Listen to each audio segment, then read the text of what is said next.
Welcome to all of you. आज की class में हम लोग पहला पार्ट यानी कि प्रीपोजिशन पे चर्चा करने जा रहे हैं। क्लास फास्ट होगी और भारत के सभी प्रतियोगी परीक्षा जहां पे इंग्लिश ग्रामर आता है उपयोगी होगी।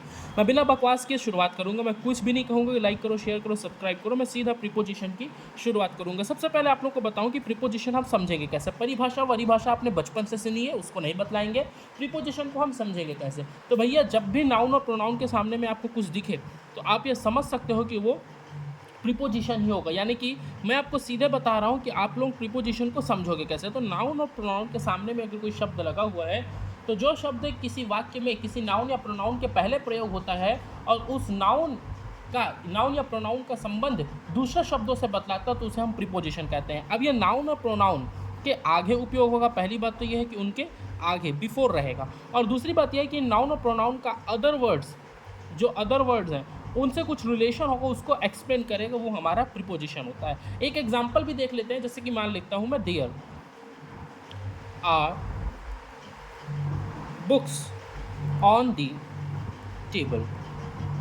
तो यहाँ पे आप लोग देख सकते हैं कि यहाँ पे जो ऑन है यह द टेबल के आगे लगा हुआ है, ये आपका नाउन है, और नाउन के आगे में उपयोग होने वाला ये वर्ड आपका प्रीपोजिशन है। तो याद रखिएगा। एक आप लोगों को और देखते हैं। मान लीजिए मैं लिखता हूँ रश्मि, ये भी नाउन है। Is sitting between Monu and Payal. तो ये जो मोनू और पायल के आगे में ये रखा हुआ है बिटवीन वर्ड, ये आपका प्रीपोजिशन है।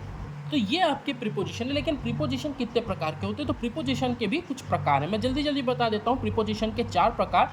क्योंकि याद रखिएगा, जब हम एसएससी में, रेलवे में, बैंक में और व्यापार में बैठते हैं तो कई बार हमको बोल देता है कि भैया ये प्रीपोजिशन जो है ये कौन से प्रकार का प्रीपोजिशन है, ये भी बतलाइए। तो प्रीपोजिशन को जब हम पढ़ रहे हैं तो थोड़े अच्छे से पढ़ लेते हैं। तो पहले प्रीपोजिशन का प्रकार है प्रीपोजिशन ऑफ टाइम, यानी कि इसका संबंध समय से रहता होगा। और अगर हम लोग टाइम की बात करें तो इसमें आप लोग हमेशा एट देखते होंगे, समय के सामने हम लोग उपयोग करते हैं। इन हो गया, ऑन हो गया, फॉर हो गया, सिंस हो गया, फ्रॉम हो गया। कब से हम लोग बोलते हैं ना तो फ्रॉम बोलते हैं। बिटवीन हो गया, ये भी समय को दर्शाता है।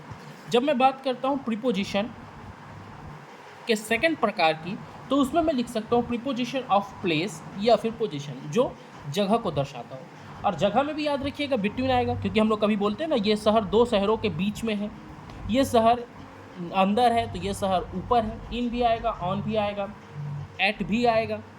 लेकिन इसमें जो शब्द ऊपर में नहीं थे लेकिन इसमें ही होंगे वो है एमाइड। आपको सिर्फ बिसाइड, ये सिर्फ आपको प्लेस में दिखेगा, है ना। ओवर, ये सिर्फ आपको प्लेस में दिखेगा। ये हो गया। अब इसके बाद में प्रीपोजिशन ऑफ डायरेक्शन। अभी हम लोग डिटेल में पढ़ेंगे, आप चिंता मत करिएगा नहीं समझ में आ रहा होगा तो बिल्कुल टेंशन नहीं लेंगे। अभी एक एक वर्ड को आपको समझाएंगे, एक एक वर्ड के डिफरेंस को समझाएंगे, कब किसका उपयोग होता है ये सब समझाएंगे। प्रीपोजिशन ऑफ डायरेक्शन मतलब कि किस डायरेक्शन पे हम लोग जा रहे हैं। हम लोग नदी के पार जा रहे हैं, हम लोग नदी के साथ जा रहे हैं, अक्रॉस, अलोंग, अगेंस्ट, हम लोग नदी के विरुद्ध जा रहे हैं, हम लोग हवा के विरुद्ध जा रहे हैं, हम लोग ऊपर जा रहे हैं, हम लोग नीचे जा रहे हैं, हम लोग दाएं जा रहे हैं, हम लोग फॉरवर्ड जा रहे हैं, हम लोग एट, ऑन, ये सब आएगा। और कुछ अदर प्रीपोजिशन भी होते हैं। और अब अदर प्रीपोजिशन में आता है विदाउट, जी हाँ ये भी प्रीपोजिशन है। विथ, बिल्कुल ये भी प्रीपोजिशन है। By, O double F off, O F of, around, ये सब प्रीपोजिशन है। लेकिन इसको डिटेल में पढ़ते हैं और शुरुआत डिटेल की करते हैं एट और इन के डिफरेंस से, जिनका हम लोग सबसे ज़्यादा कंफ्यूज होते हैं कि भैया एट का उपयोग कब और इनका उपयोग कब। तो चलिए एट और इन के डिफरेंस से आज की शुरुआत करते हैं। एट एंड इन, ये जो 2 प्रीपोजिशन है इसके उपयोग और इसकी डिफरेंसेस इसको अपन समझ लेते हैं। देखिए एट और इन, तो इन का प्रयोग कब करना है और एन का उपयोग कब करना है। अगर मैं आप लोगों को बताऊं कि इन का उपयोग कब कब होगा तो ध्यान से सुनिएगा कि इन का उपयोग अगर हम हिंदी में देखें तो इसका मीनिंग निकलता है मे, और एट का प्रयोग में भी हिंदी का अर्थ निकलता है मे।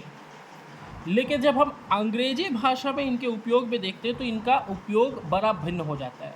जस्ट लाइक इन, अगर मैं आप लोगों को ये लिखूं कि ओम प्रकाश, ध्यान से देखिएगा ना, एक उदाहरण लिख रहे हैं। Om Prakash has got a job at Maharashtra.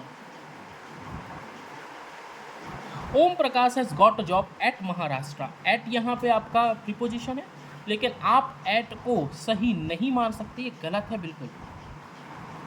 On भी सही नहीं होगा, यहाँ पे सिर्फ एक ही सही होगा, इन, और इन के पीछे कारण है, क्योंकि इनका उपयोग लॉन्गर प्लेसेस यानी कि बड़े स्थानों के लिए होता है। जैसे कि एक देश, जब भी देश की बात आप सुने, जब भी एक बड़े राज्य की बात आप सुने, जब भी किसी महानगर यानी कि मुंबई, दिल्ली, बॉम्बे, बेंगलुरु की नाम सुने, या फिर और किसी दुबई के शहर के नाम सुने, लेकिन एट का उपयोग उसी के स्थान पे छोटे शहर, स्मॉल साइज सिटीज़ के लिए किया जाएगा। जस्ट लाइक किसी गांव का नाम, किसी छोटे शहर का नाम जो कि कम प्रचलित है, किसी मोहल्ले का नाम, ये भी प्लेस के लिए है, ये भी प्लेस के लिए, लेकिन ये बड़े प्लेसेस के लिए है, जाने माने प्लेसेस के लिए, आकार में बड़े राज्य हों, देश हों, इन तरह की जगहों के लिए ये इसके लिए। फॉर एग्जांपल मैं एक और एग्जांपल आप लोगों के सामने प्रस्तुत करता हूँ, जिससे आप लोगों को स्पष्ट हो जाए कि भैया इसका उपयोगिता है क्या। एक उदाहरण और लिखते हैं, आई रन एन इंस्टीट्यूट। मैं एक इंस्टीट्यूट चलाता हूँ इन कंगरबाग।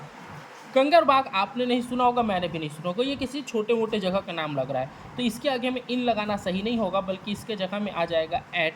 तो याद रखिएगा, ये अब इसका सही उच्चारण हो जाएगा, एट का उपयोग किया जाएगा। क्यों? क्योंकि छोटे जगह या अनजान जगह के आगे में आप एट का उपयोग करेंगे। आपके लिए अनजान नहीं ना भैया, वो ऑलरेडी कम फेमस होना चाहिए। अब याद रखिएगा,